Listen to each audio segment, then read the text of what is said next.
በተያያዘ ዜና በአዲስ አበባ ስራ የጀመሩት በኤሌክትሪክ የሚሰሩ ተሽከርካሪዎች የተለያዩ ቴክኖሎጂዎች የተገጠሙላቸው መሆኑ ተገልጿል።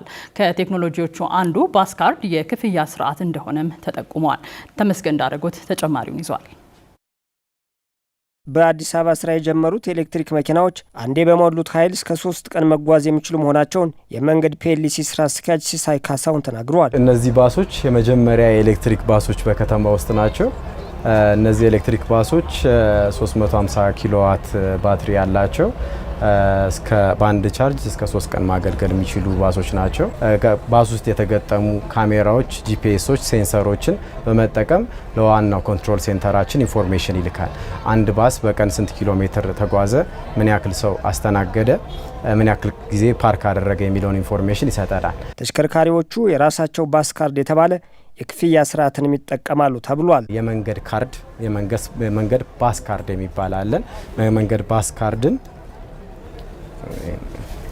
የመንገድ ባስ ካርድን ተጠቅመው አንድ ሰው ባስ ካርዱን በመጠቀም ባስ ካርዱ ላይ ገንዘብ ያስገባል። ገንዘብ ካስገባ በኋላ ያስገባውን ብር እዚህ ጋር እየመጣ የ10 ብር ጉዞ ከሆነ ታፕ እያደረገ መክፈል ይችላል ማለት ነው። በሁለቱም መሆን ይችላል፣ ማስነካት ይቻላል። ገንዘብ ይቆርጣል።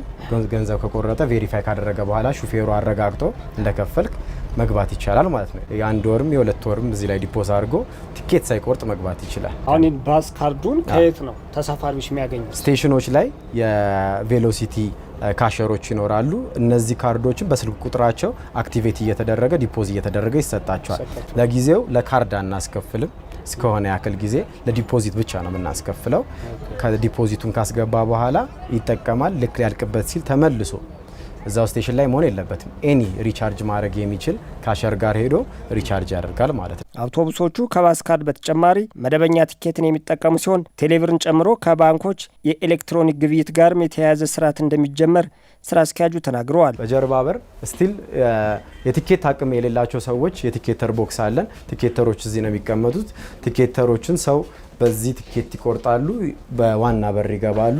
በቲኬት በዚህ ከቆረጡ በኋላ በዋና በር ከገቡ በኋላ የሚወጡት በዚህ ይሆናል። አዲስ በቅርብ አሁን ኢምፕሊመንት ያላደረግነው በቅርብ ኢምፕሊመንት የምናደርገው ከተለያዩ ባንኮችና የሞባይል መኒ የምንላቸው እንደ ቴሌብር፣ ሲቢ ብር፣ ኢብር ጋር በመተባበር በነሱ በመጠቀም ሰው ኪውአር ኮድ ጀነሬት አድርጎ የሚከፍልበትን ኪውአር ኮድ የቲኬቱን ባርኮድ በሚያሳይበት ቦታ ላይ ኪውአር ኮዱን ስካን አድርጎ መግባት ይችላል። በአዲስ አበባ ስራ የጀመሩት ተሽከርካሪዎች ተሳፋሪዎችን ለመቆጣጠር ከማስቻላቸው በላይ የሚሰበሰበውን ገቢ ለማወቅና ተሽከርካሪዎች በስራ ላይ መሆናቸውን መቆጣጠር የሚያስችል ስርዓትም ተገጥሞላቸዋል።